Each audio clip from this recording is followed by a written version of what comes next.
So this is going to be pattern 5. All right, it's our last of our linking verb patterns.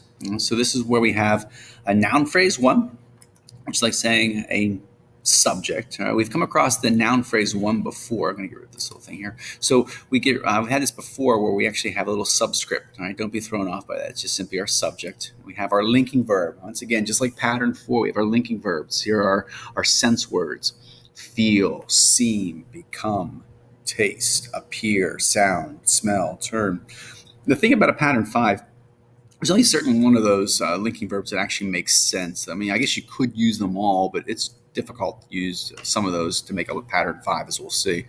And then here comes noun phrase number 1 again. Once again, that subscript of 1 is a way of letting us know that this noun, whatever it's referring to, is basically the same noun that's over here. This linking verb is like a big old equal sign. It's making the two connect or equal to each other. So this is our predicate nominative. All right. So we can call it a subject complement. We can call it a predicate nominative. All those would be fine. So here's our structure. And here's our noun phrase, here's our linking verb, then here's our noun phrase 1 all over again. All right, we're just going to connect those two sides together. That linking verb, the reason we're slanting that line is letting us know that this is pointing back and renaming that subject. All right, so yes, Alonzo, you are right. It looks just like pattern 3. Pattern 3 and pattern 5 are partners, just like pattern 2 and pattern 4 are partners. The difference here is going to be that linking verb. And Brainerd's right. You have to hear the difference between something is and something seems, something was or something became. Right? And there's a difference between a linking verb and a to be verb, but structurally they're going to look the same. Really, on a diagram, pattern 2, 3, 4, and 5 all have the same basic structure with this slanted line. We just have to look at it and say, is that a noun or is that an adjective? Is that a linking verb or a to be verb? And that's what separates those four numbers, patterns 2, 3, 4, and 5. All right, take a look at an example. Advanced grammar has become a popular course. All right, so we start off with our subject and our linking verb, which is advanced grammar has become, and then here's our noun course. To pause for a second, the reason we're going to treat this as a linking verb, the word has is just an auxiliary, so that doesn't really determine the verb. So I could have auxiliaries like would and shall, all those things. They don't change anything. What's really making this a linking verb is the fact that it has the word become. The last word makes it now what it is, in this case a linking verb. If it was has been, that would be a to be verb. So that's how I know it's a linking verb, because of the word become, that last word in that string of verbs. So that's how it's structured. Let's add in those extra words. We have a course and popular course, our determiner, and our adjective. Look at that. It's a real sweet looking pattern 5. Let's do another example. That sounds like a lousy plan.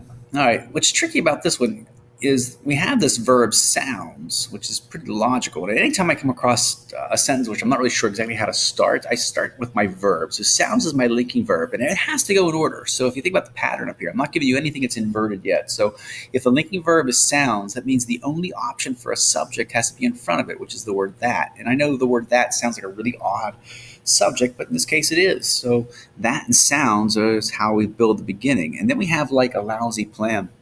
That is a simile. And so I'm not saying it is a plan, it sounds like a plan. And the verb isn't sounds like. And sometimes people think it sounds like would be the verb. It's not. It's just simply sounds is a linking verb. Here's a prep phrase, like a plan. And so it's a prepositional phrase, but it's treated as a simile. And so in Reed-Kellogg diagramming, we treat similes as nouns. And so basically what we're doing is we're renaming the word that with plan. We're not saying that sounds plan, we're saying that sounds like a plan, or particularly like a lousy plan. So it's just an idiom. Or in a sense, we're gonna put it up on a tree.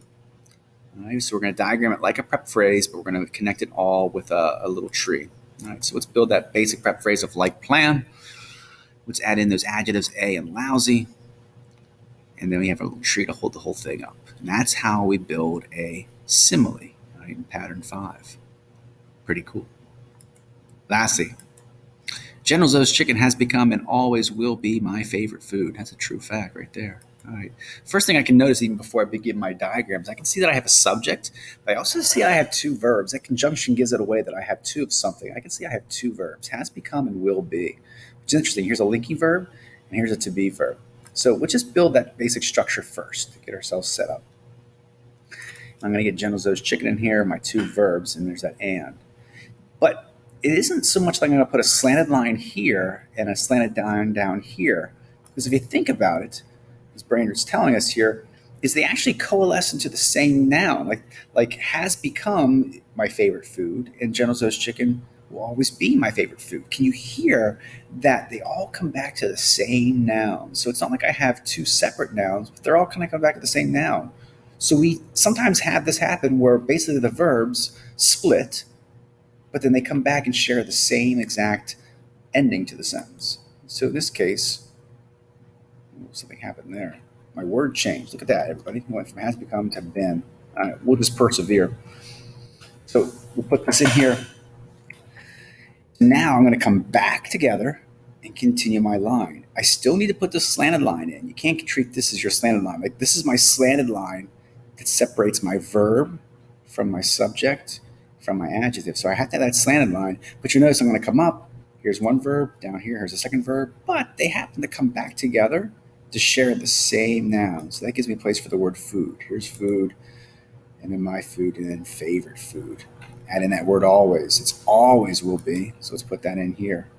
And really what you have is part of it's a pattern 5. So this top guy is a pattern 5. All right, watch my little, it's almost like a roller coaster. From here, up here, and then back down. That's a nice little pattern 5 because it has become. But down here, it's a pattern 3. Down to will be, back up to food. So if I asked you, said, hey, what's the pattern of the sentence? You'd say it's a 3-5. It's a 3, but also a 5. Or you call it a 5-3. Doesn't really matter too much. But in this case, the verbs change, but they shared the same noun. That's unique. I like that. So to recap, our predicate nominatives, they follow a linking verb or they follow a to be verb. They answer questions like what and who. And they form those patterns of 3 and 5. All right, so now we're going to practice making sure we understand these early patterns.